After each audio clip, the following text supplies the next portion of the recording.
muy importante para cada uno de nosotros en nuestras vidas. Nuestra vida es una vida la cual nosotros, si no tenemos la concentración,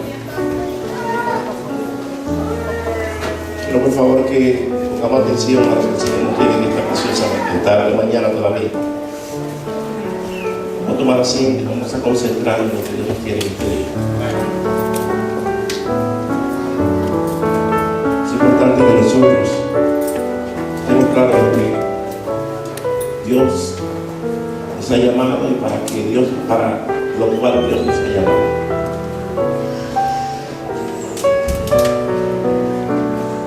Si hay una cosa que está atacando y que está destruyendo la humanidad, se llama la impaciencia. La impaciencia está destruyendo a los seres humanos. El estrés, la ansiedad, tantos problemas que tiene la humanidad. La humanidad hoy día carece de algo tan importante que se llama la paciencia. Nosotros carecemos tanto de paciencia que aún vamos a un restaurante y queremos que nos sirvan que una carne, un pollo, carne de pez se cocine en asunto de 5 o 10 minutos. Y hoy día hay tanto cáncer en la tierra, y no es más porque el hombre ha querido hacer la obra que le pertenece a Dios, que la ha establecido por medio del tiempo. Alguien definió la paciencia como el arte de saber esperar, el arte y la facultad de saber esperar. Otra persona la definió como la capacidad de padecer algo o soportar algo sin alterarse. Capacidad de hacer cosas minuciosas o pesar, lentitud para hacer algo.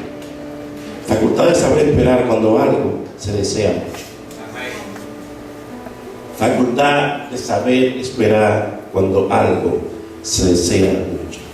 Tolerancia o consentimiento en mengua del honor.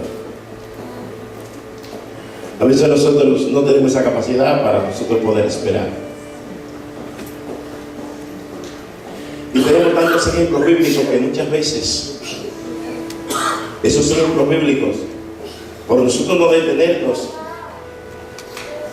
y dejar que esa palabra sea poder de nosotros y que nosotros sea la naturaleza en nosotros, que sea nuestro diario vivir, eso no hace ningún efecto en nuestras vidas. Tenemos paciencia para muchas cosas que no son de Dios. E inclusive, a veces estamos sentados principalmente en los asientos de atrás y los muchachos comienzan a hablar y el adulto, en vez de decirle cállate, tiene paciencia y lo deja que hable. Tiene paciencia y lo deja que hable. Dice, mi hijo, estas son cosas muy serias. Dios te puede hablar una palabra que te puede marcar tu vida y te puede marcar tu futuro. Tenemos paciencia para todos. Para algunas cosas tenemos paciencia, pero para las que son primordiales y verdaderas no tenemos paciencia. Así es. Gracias, mi rey, gracias. Cuando nosotros nos obligan a algo, vamos a una corte, y en una corte hay de aquel que le dice un celular cuando el juez está dictando la sentencia. Hay de aquel que converse y le falta respeto y actúa de una forma irreverente delante del juez que está dictando la sentencia. Es muy importante que nosotros en esta carrera que estamos viviendo y que estamos cada día más efectuando, tengamos la capacidad de que un día tenemos que estar delante del juez de toda la tierra, y que un día tenemos que darle cuenta a él. Y como tenemos que darle cuenta a él hay que reverenciarlo, porque si en lo poco no le somos fieles, en lo mucho no pretendamos serle fieles. Si yo no le soy fiel a Dios en 10 minutos, ¿cómo yo pretendo ser fiel a Dios en 1 hora? Si yo no le soy fiel a Dios en 2 horas, no le voy a pretender ser fiel a Dios en 24 horas. No le puedo ser fiel a Dios cuando me sobre el tiempo. Tengo que serle fiel a Dios en todo tiempo. La paciencia viene del griego macrotumia. Macros, largo, tumia, genio, disposición. Macrotumia. Macro es algo largo. Tumia es disposición, es ser una persona geniosa. Tú estás siempre disponible para esperar algo que es a largo plazo. A veces nos gustan los atajos. Los atajos en la vida muchas veces no convienen. En pocos momentos conviene, pero no todo el tiempo. Los shortcuts o los atajos convienen en la vida. Capacidad de sufrir la persecución y el maltrato. Describe a una persona que puede ejercer la venganza, pero que en lugar de hacerlo se contiene. Esta capacidad es un fruto de qué? Del Espíritu. Oye, pero ese hombre es paciente, esa mujer es paciente. Es de los pacientes que se ha hablado en ayer. De las personas que son pacientes es que se habla. Del impaciente no se habla nada. Y la paciencia, ¿cómo se caracteriza? ¿Cómo se puede desarrollar la paciencia en nuestras vidas? Búscame Romanos capítulo 5, verso 2 hasta el verso 4. O verso 3 hasta el 4. Dice, y no solo esto, sino que también nos gloriamos en las tribulaciones, sabiendo que la tribulación, ¿qué es lo que produce? Y no solo esto, sino que nos gloriamos en las tribulaciones. Los hombres de Dios, los expertos en los asuntos de que Dios se glorifique en ellos y de darle la gloria a Dios, son personas que han estado siempre dispuestos a pasar tribulaciones. La tribulación, la prueba, te produce paciencia. Es decir, que cuando usted viene a Cristo, tan pronto usted viene a Cristo, la palabra nos enseña que Cristo es el primero que nos poda, en otra palabra, que nos somete a prueba. Nadie puede ser de fiel a Dios y puede decir que es cristiano si no es sometido a prueba. Tenemos que ser probados para ver si verdaderamente somos oro, como dijo Job. Job dijo, yo sé que cuando tú me metas al horno, yo saldré siendo oro. Aleluya, gloria a Dios. Yo saldré siendo oro. Los mineros sacan oro y muchas veces llevan mucho, pero mucha tierra. Y el que no sabe de eso dice que es oro. Dice, no, eso es tierra. Pero el que sabe eso dice, eso es oro. Cuando la persona viene a los pies de Cristo, venimos todos sucios, todo andrajoso, todo lleno de hediondeos, pero Cristo se encarga de limpiarlo por medio de su santa y gloriosa palabra. Amén. El verso 4 nos dice, y la paciencia prueba, y la prueba esperanza. ¿Qué es lo que produce la paciencia? La tribulación, y la prueba produce paciencia. Y la paciencia dice prueba, y la prueba esperanza. La esperanza es algo que se tiene como cuando usted se ancla de algo. Hay otra palabra que quiero definir antes de entrar en el detalle del mensaje, que es también la palabra paciencia para upomone. Upo significa debajo y mone significa permanecer. Constancia, perseverancia, sobrellevar, firmeza, mantenerse sufriendo con paciencia. Eso es lo que significa esta palabra en el original. Tanto macrotumia como upomone son palabras que se utilizan para emplear la palabra paciencia. Usted tiene la capacidad o el arte de saber esperar. Usted tiene la capacidad de esperar algo porque usted desea algo superior. Eso es lo que hicieron los hombres de la antigüedad. Hubo un hombre llamado Abraham, que es uno de los ejemplos que voy a tomar. Entre ellos voy a tomar al salmista David y voy también a tomar al paciente Job. En el capítulo 6 del libro de Hebreos encontramos un punto muy importante, el verso 9. Oye lo que nos dice la palabra.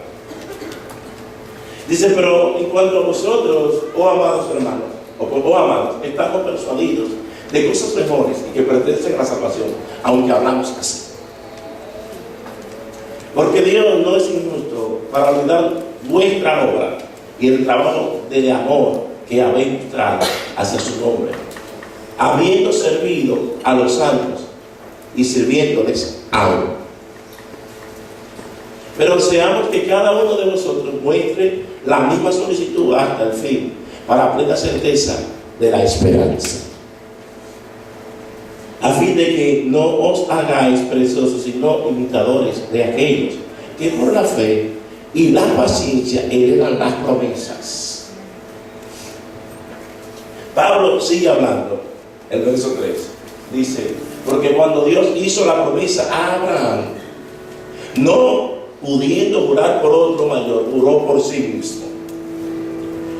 Si nosotros observamos en ese capítulo cómo Pablo comienza, o cómo el escritor de Hebreos comienza a hablarle a los que estaban en la diáspora o estaban esparcidos en diferentes lugares, nos damos cuenta que el apóstol le está hablando, habla de bendiciones y habla de cómo la lluvia o cómo el agua Dios la envía para bendecir tanto a buenos como a malos.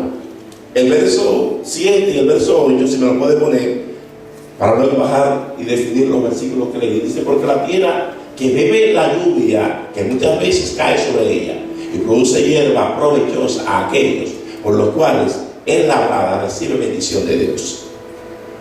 Dice, pero la que produce espinos y abrojos es reprobada, está próxima a ser maldecida y su fin es ser quemada.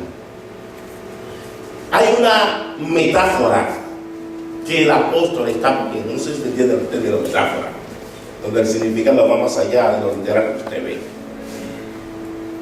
En la metáfora que Pablo o que el apóstol está expresando, está diciendo, mira, el sol sale para bueno y el sol sale para malo. La lluvia es enviada para bueno, también para malo.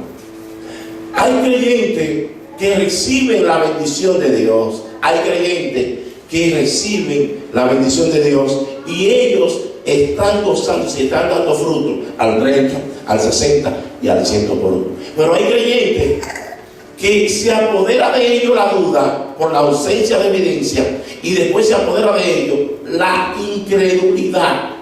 Y el creyente incrédulo, ¿sabe lo que hace el creyente incrédulo? Que se va a la apostasía, que se va a negar la fe y que abandona y se convierte en un traidor por la impaciencia. Pablo pone esa analogía, o el apóstol pone esa analogía y comienza a hablar de las bendiciones de los tipos de tierra que subsona o que asimila la lluvia cuando cae. Pero hay tierra que solamente sabe asimilarla para sí y no sabe dar fruto. Hay un tiempo señalado para eso. Si Dios es el Padre de la paciencia, nosotros también tenemos que ser pacientes. Entonces pone un ejemplo, volviendo otra vez, de un hombre llamado Abraham. Abraham fue llamado de la tierra de Ur de los Caldeos, de un lugar donde era una tierra idólatra, un lugar donde la tierra lo único que hacía era hacer negocios de idolatría, donde no sabía hacer otro tipo de transacciones. Su padre era otro idólatra. Y esos hombres, Dios los llamó a un hombre llamado Abraham. Cuando lo llama, según se dice, los historiadores dicen, o los teólogos, que cuando él lo llamó, él lo llamó en Ur de los Caldeos, en el capítulo 12, y lo lleva a un lugar llamado Parán Arán. Y en ese lugar, a la edad de 75 años, el Señor le promete a Abraham que le iba a dar descendencia. ¿A cuántos años tenía? Y dice la Biblia en el libro de Génesis, capítulo 21, verso 5, que a la edad de 100 años fue que él recibió esa promesa de descendencia. ¿Cuántos años duró Abraham esperando que el Señor le diera esa descendencia? ¿Cuánto?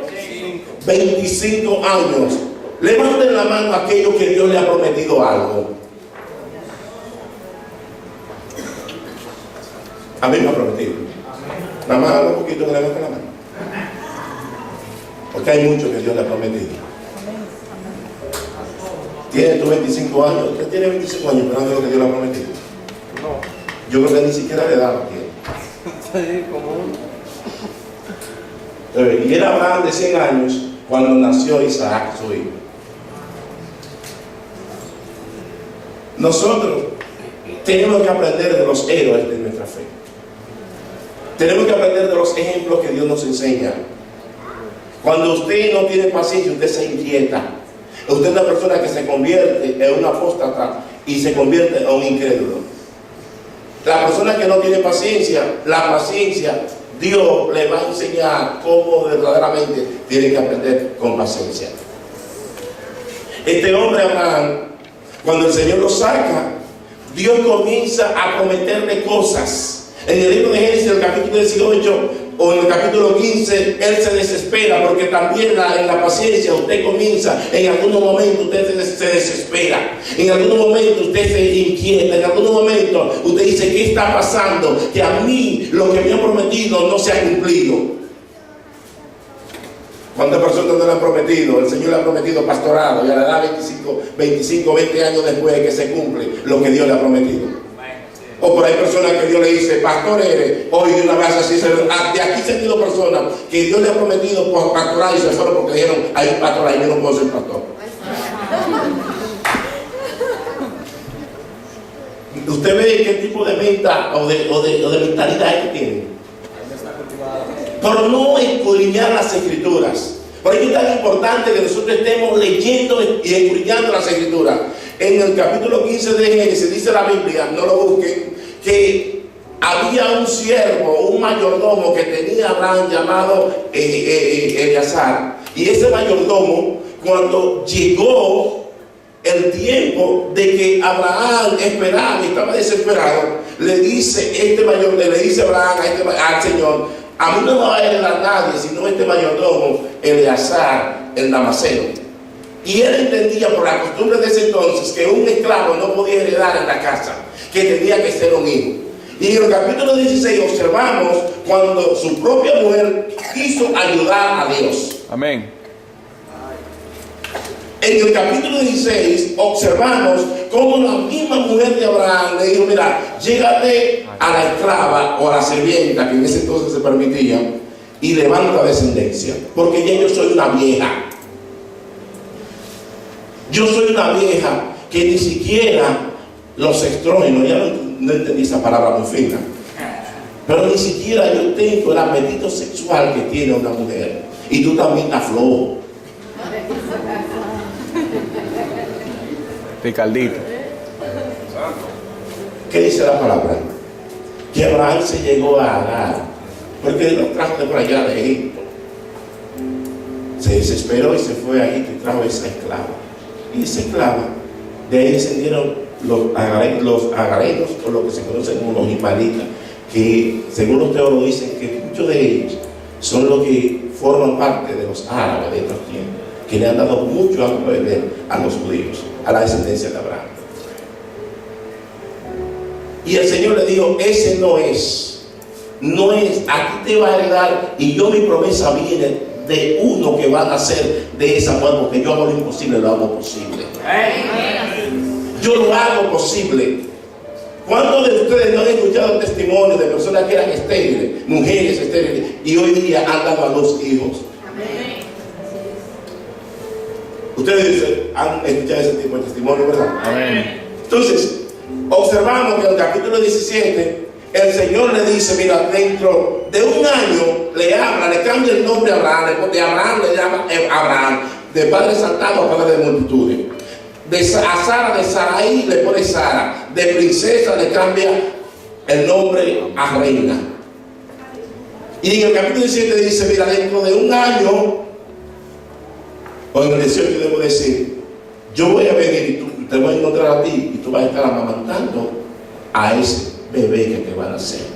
Dice la palabra que Sara Se rió, por eso le puso Isaac, que significa risa. Arrancó, se cumplió. Dice la palabra que Abraham creyó en esperanza contra esperanza. Eso es lo que se llama, si me permiten utilizar esta palabra, como dice el dominicano, el taika, lo que se llama tener paciencia. Es lo que llama un hombre de paciencia. Se inquietó en algunos momentos, pero se mantuvo firme. Se mantuvo firme, que conforme a la palabra dice, porque cuando hizo la promesa a Abraham, no pudiendo jurar por otro mayor, juró por sí mismo. ¿Dónde se encuentra eso? Vamos a ver dónde fue que Dios juró. Búsquense en el libro de Génesis, capítulo 22, versos 16 al 17. Observe, dice, y dijo: por mí mismo he jurado, dice Jehová, que por cuanto has hecho esto, no me has rehusado tu hijo, tu único hijo. Verso 17. De cierto te bendeciré y te multiplicaré tu descendencia, como las estrellas del cielo, y como la arena que está a la orilla del mar, y tu descendencia poseerá las puertas de sus enemigos. Dice que juró por sí mismo. ¿Por qué Dios juró por sí mismo y no juró por otro en la tierra o en el universo en ese entonces? Ana, ¿es un cacaíto para ti? ¿Por qué no es más grande que Dios? Y todo juramento, siempre usted jura por algo superior a usted. En los tiempos de Jesús, el juramento, él estaba en boga, estaba en moda. Y la gente terminaba una conversación o una controversia, cualquier argumento lo terminaba cuando juraba. Yo juro por el cielo, yo juro por Jerusalén, yo juro por el templo, yo juro por el altar, yo juro por Dios. Y hay que decir por mi madrecita santísima. Y el Señor dice: mira, vuestros sí sean sí, nuestros no sean no. Hay que ser posicionista, que hay que tener posición. Un cristiano no puede estar jugando los dos juegos. O está con Dios o está con el diablo. O eres cristiano o eres cretino. O eres frío o caliente. O eres frío o eres caliente, ¿verdad? Porque el tibio no funciona. La tibiedad lo que hace es que produce náusea y te produce que vomite.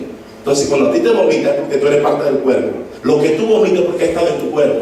Si Dios te vomita es porque tú eres parte del cuerpo de Él. Y Él te sacó porque tú eras tibio. Entonces Dios quiere o que goce del mundo o que goce de Él. Pero a mí ya no funciona. Entonces, cuando usted jura, usted ya este juramento ya no funciona. Entonces Dios, para ponerle mucho más énfasis a lo que Abraham le habló y lo que le prometió a Abraham, dice que juró por sí mismo. Juró por sí mismo. En otra palabra, lo que le dijo a Abraham: mira, es imposible que esto que yo te estoy prometiendo no se cumpla. Es imposible. Y si Dios te prometió algo, si se lo cumplió a Abraham, si se lo cumplió a David, si se lo cumplió a Job, si se lo cumplió a Moisés, ¿no te lo va a cumplir a ti? Aleluya. Bendito Dios. Fuerza económica no hay para comprar el edificio, porque hay que hablar de millones y no lo hay. Como dijo por ahí, criatura, por eso lo andamos buscando, papeleta. Dios no es hombre para que mienta, ni hijo de hombre para que se arrepienta. Número 23, 19. Además, el que es gloria de Israel no mentirá, ni se arrepentirá, porque no es hombre para que se arrepienta. Bendito Dios. Porque yo, Jehová, no cambio. Por esto, hijos de Jacob, no habéis sido consumidos. Si hubiera sido porque Dios por nosotros, nos destruyen a todos. Dios no es sombra de variación. Hay lo que se llama la inmutabilidad. Uno de los atributos que Dios posee, la inmutabilidad, que no cambia. Aunque Heráclito y otro llamado Cratilo o Crasito dijo en una ocasión, eran filósofos griegos, que un río, que un mismo cuerpo no se bañaba en un mismo río, o un cuerpo no se bañaba en un mismo río dos veces, porque cuando se iba a bañar otra vez ya las aguas se habían movido. Dice, pero tiene con un poco de lógica. Pero el que sustituyó a ese pensador dijo que un mismo cuerpo no se bañaba 2 veces en la alma, porque el cuerpo también tenía cambios. Se iban cambiando, entonces, pero en Dios no existe así. Dios es de una sola palabra, y sea Dios veraz y todo hombre mentiroso. La veracidad de Dios es tan grande que cuando usted comienza y tiene que hablarle a la persona de cielos, le tiene que hablar de tierra, le tiene que hablar de infierno, usted le habla de la veracidad de estas cosas. Y es porque el hombre, nosotros estamos ahora aquí reunidos, pero dentro de unos minutos, quizás 45 minutos, media hora, ya ninguno vamos a estar aquí. ¿Qué significa eso? Que eso se va a disolver, pero el infierno sigue en el mismo lugar, el cielo está en el mismo lugar y Dios está en su mismo lugar. Porque yo ignoro la existencia de Dios, significa que no existe Dios. Porque yo desconozca la existencia del cielo, significa que no existe cielo. Porque yo desconozca la existencia del infierno, significa que no existe infierno. No. Entonces cuando no había descubierto América no existía. Dale un aplauso al rey otra vez.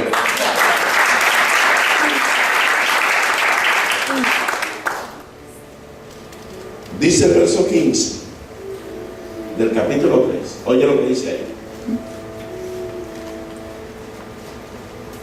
Y habiendo esperado con paciencia, alcanzó la promesa. Dice Romanos capítulo 4. En el Romanos capítulo 4 dice: y creyó en esperanza contra esperanza para llegar a ser padre de muchas gentes, conforme a lo que se le había dicho. Así será tu descendencia. Oye, esperanza contra... ¿Y cuál fue la esperanza que este hombre creyó? Esperanza contra esperanza. Este hombre, cuando es llamado de este lugar, se le promete de la descendencia.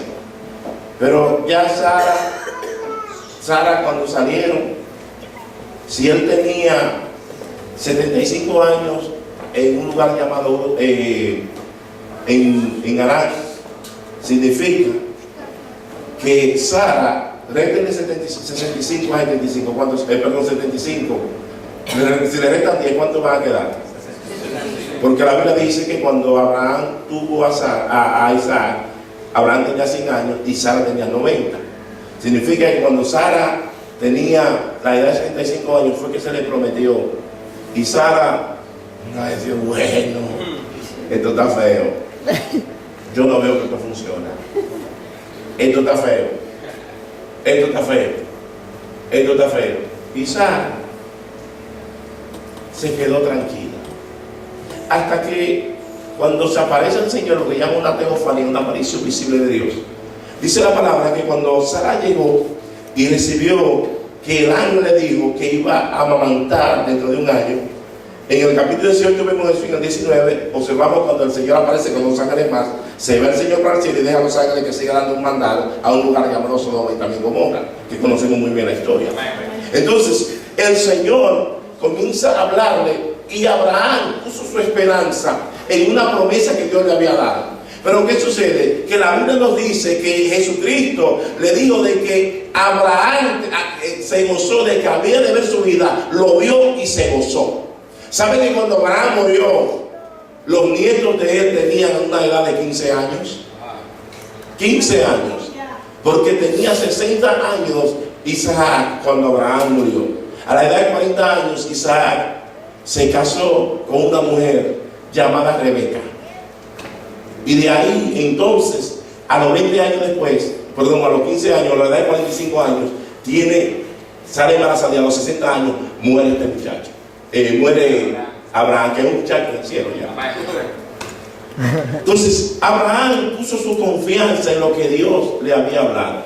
Pero ¿qué sucede? Que cuando dice que él puso la esperanza contra esperanza, su primera esperanza era que naciera ¿quién? Pero después se lo pide el Señor. Qué paciencia tiene que hombre. La primera esperanza era que naciera el muchacho. Pero la segunda esperanza era que Dios le pide al muchacho para que se lo sacrifique.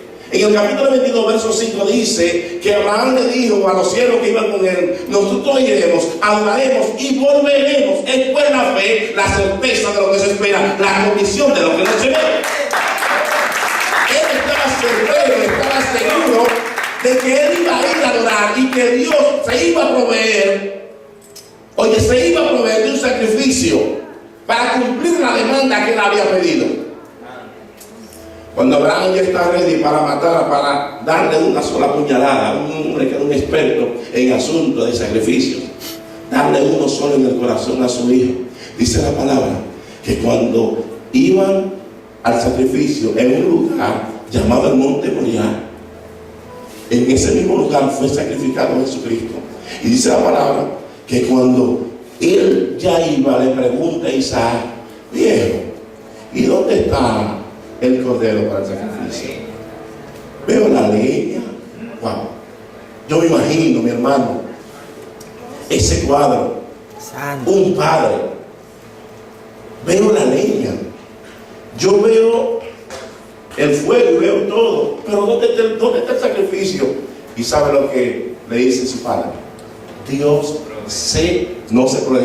Dios se proveerá. No Dios proveerá, sino Dios se proveerá. Ahí vemos un cuadro tan hermoso, que es el mismo cuadro que sucedió en el Calvario. Abraham está representando al Padre, Isaac está representando a Cristo, el Hijo, y el carnero que se ve trabado lo encuentra. Dice la Biblia que Abraham, que cuando ya Abraham iba a matar, dijo el ángel del Señor: Abraham, no lo haga, que ya tú lo hiciste. Me ha probado que para ti lo único importante se llama yo. No hay otro mejor. Él puso por encima el amor verdadero, por encima del amor del Padre, como hablábamos el domingo pasado. Él por encima de todas las cosas amó a Dios.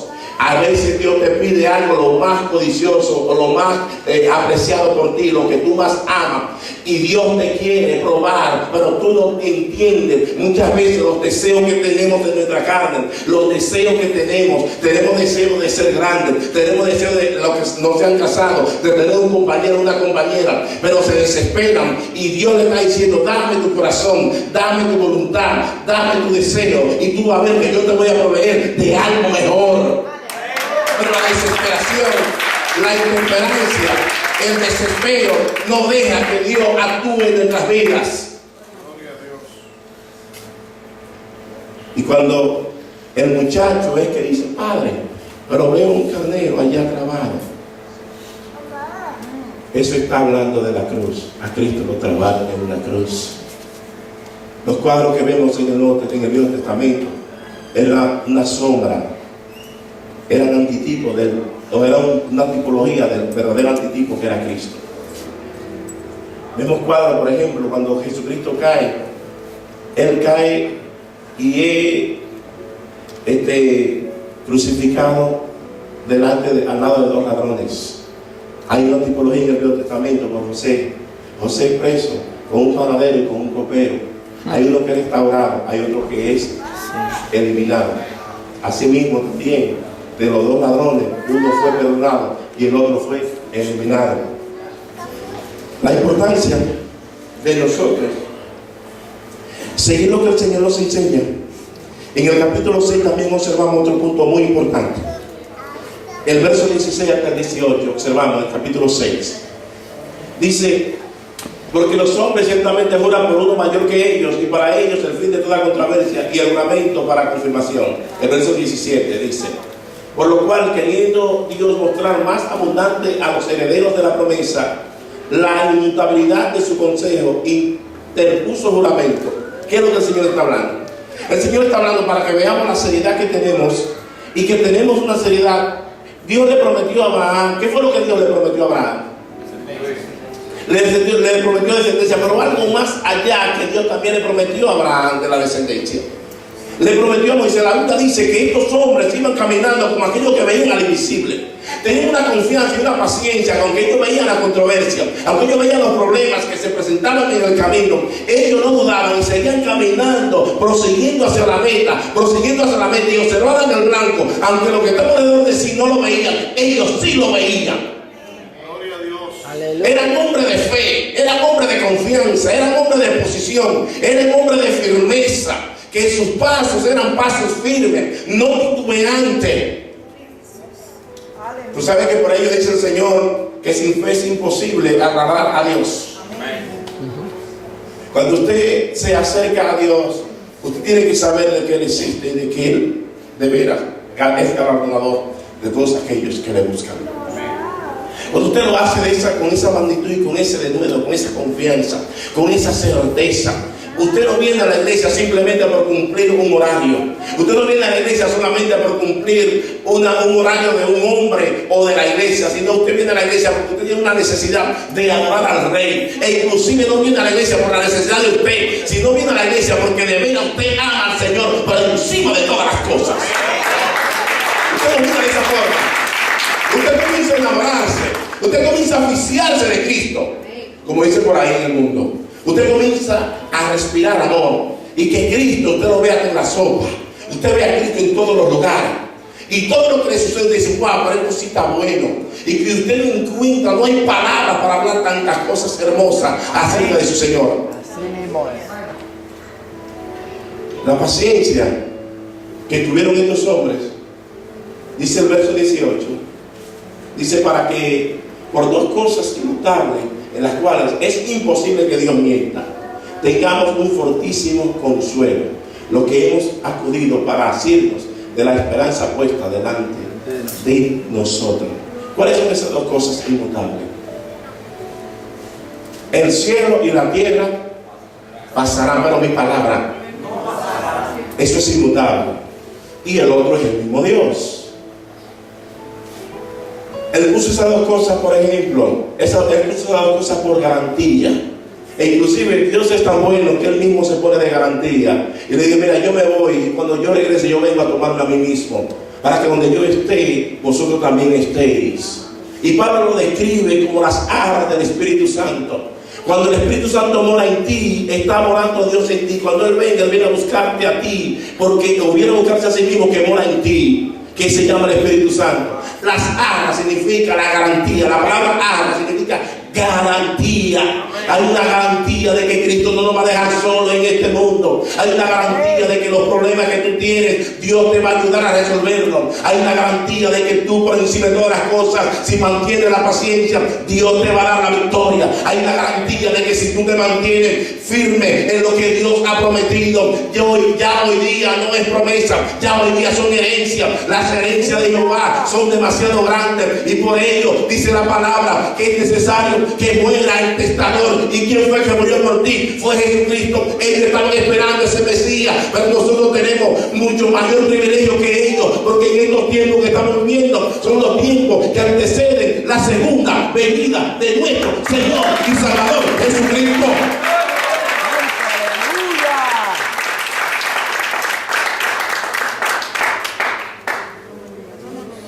Esperanza contra esperanza.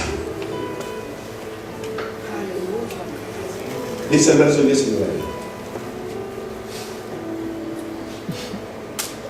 Lo cual tenemos como segura y firme ancla del alma, que penetra hasta dentro de hombre. Si usted sigue yendo los días miércoles, va a entender muy bien estos mensajes. Palabritas como esa, como el velo.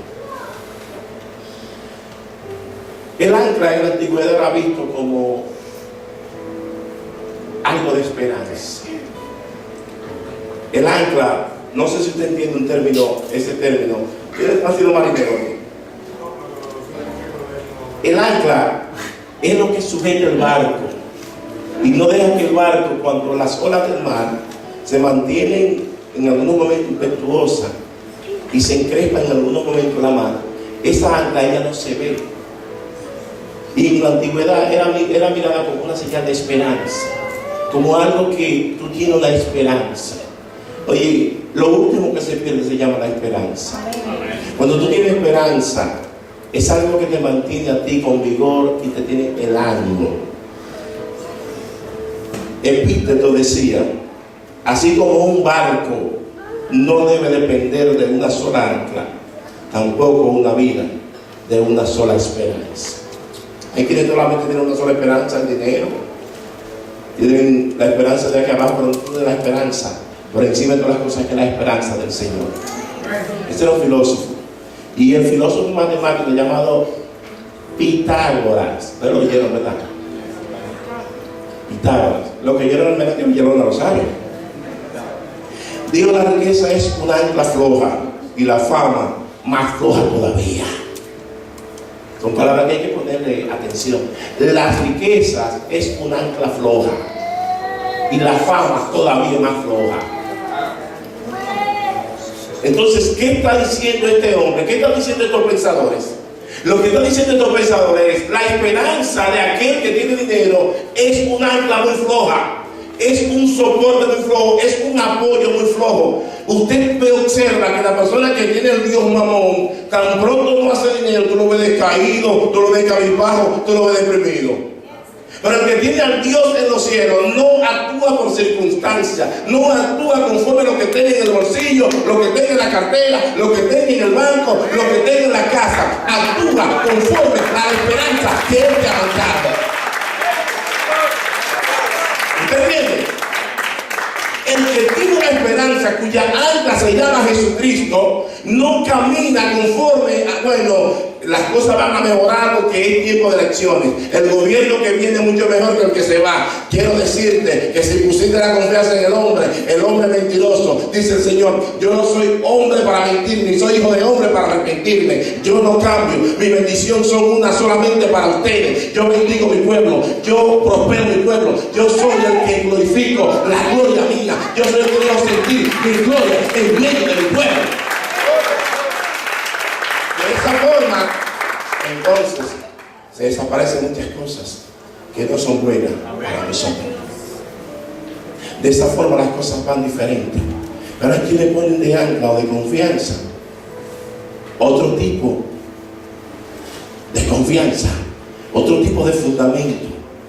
Pero hay una persona que se agarra de la arena, otro, imagínense que se agarra un ancla que es de manera, tiene como la ancla marina así.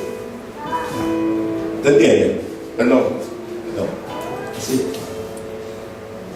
Entonces se agarra. Es seguro. Usted está seguro, usted se mueve, usted dice este tipo de cosas.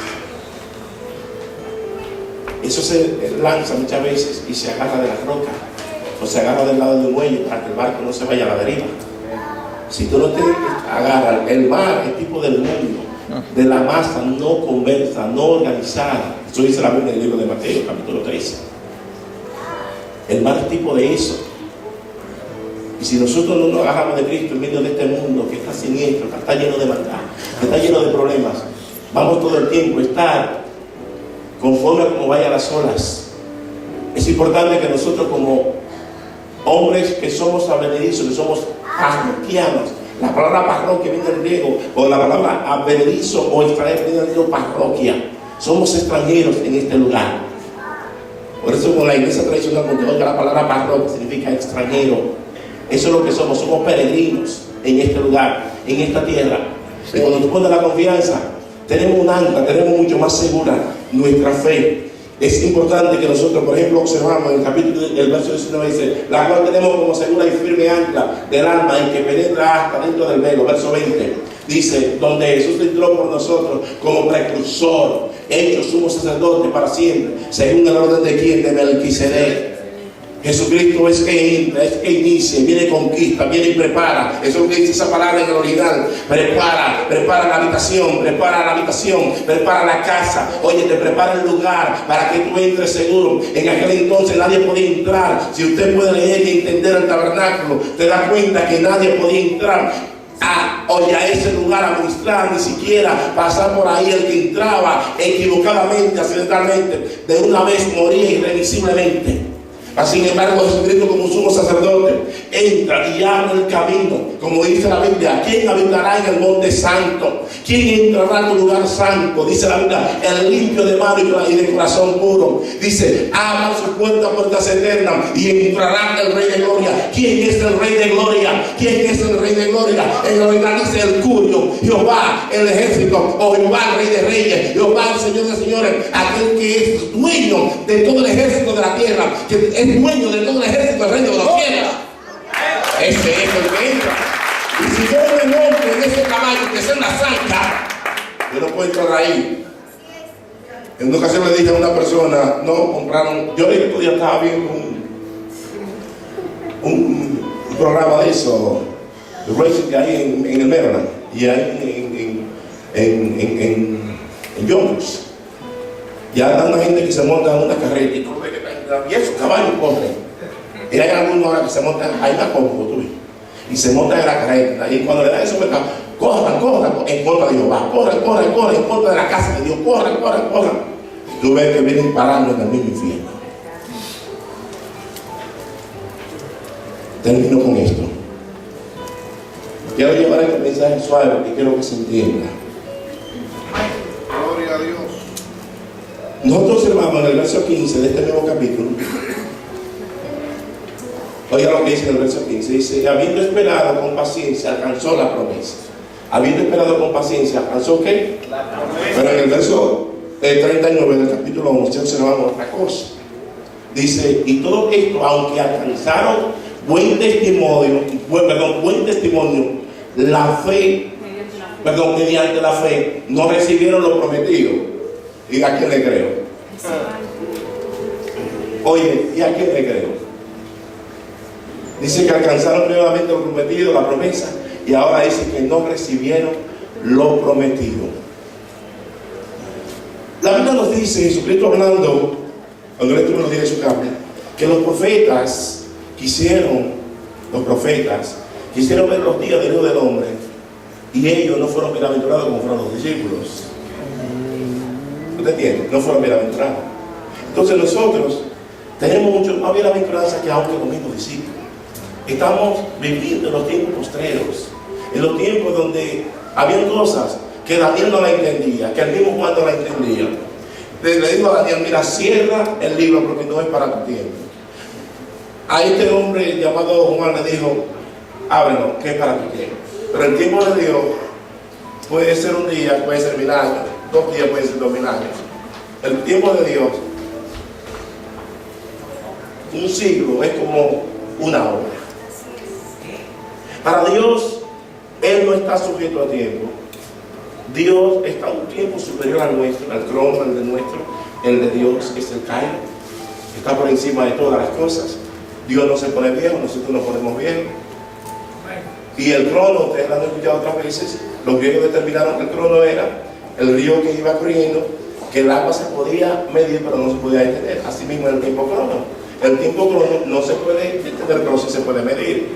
¿Cuántos años tú tienes tanto? A la mujer no le gusta que le digan el tiempo, que no le gusta que le midan la edad. Cuando la miden, no les gusta eso. Entonces, nosotros, importante que entendamos que cuando entramos en este asunto que el Señor nos enseña aquí, dice que estos alcanzaron buen testimonio mediante la fe. No recibieron lo prometido. Si observamos el salón de la fama de lo que se conoce de los hombres que tuvieron paciencia, comienza el Señor a hablar de tantas cosas. ¿Por qué Abraham tuvo la esperanza contra esperanza? Porque Abraham, cuando se le prometió, en la primera vez le nació el muchacho, pero después que le pidieron, él pensaba, dice la Biblia en el libro de Hebreos, que aún de la ceniza, aún estando muerto, el Señor lo iba a levantar. Por eso dice esperanza contra esperanza. Este hombre tuvo paciencia y confió que lo que Dios le prometió se iba a cumplir. Pero cuando nosotros desconfiamos, la desconfianza lo que nos lleva a maldición, nos lleva a renunciar nuestra fe, nos lleva a renunciar nuestra creencia, nos lleva a entrar y abandonar lo que Dios nos ha mandado, nuestras promesas, nuestras herencias, y a que otro tome nuestra corona, a que otro tome nuestra posición. Pero cuando tú te levantas y le crees a Dios, aunque tú veas las cosas, dice que Él llama las cosas que no son como si fuesen. Y de esa misma forma, tú tienes que mirar las cosas que no son como si fuesen. Tú tienes que observar que el Señor prometió que iba a dar un templo, que iba a dar un lugar, que no iba a dar un lugar grande, que iba a dar una iglesia grande. Créelo, porque el que ha de prometer, ese no miente.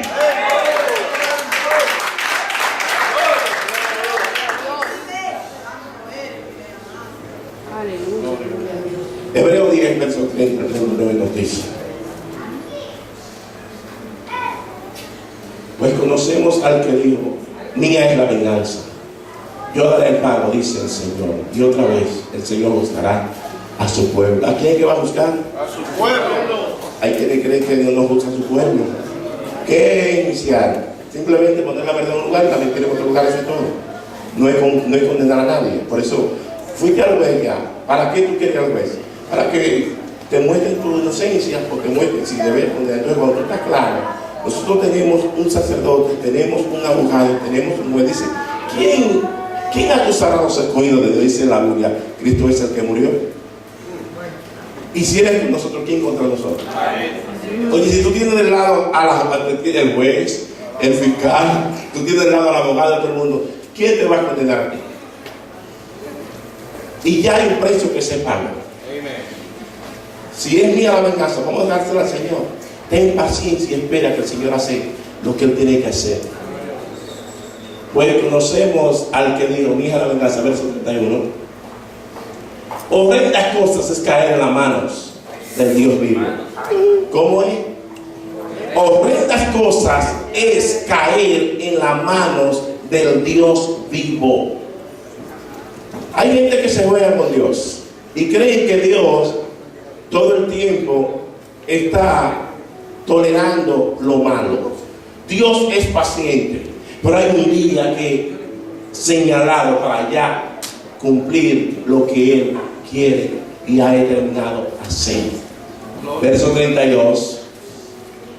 Pero traed a la memoria los días pasados, en los cuales, después de haber sido iluminados, sostuviste el gran combate de padecimientos.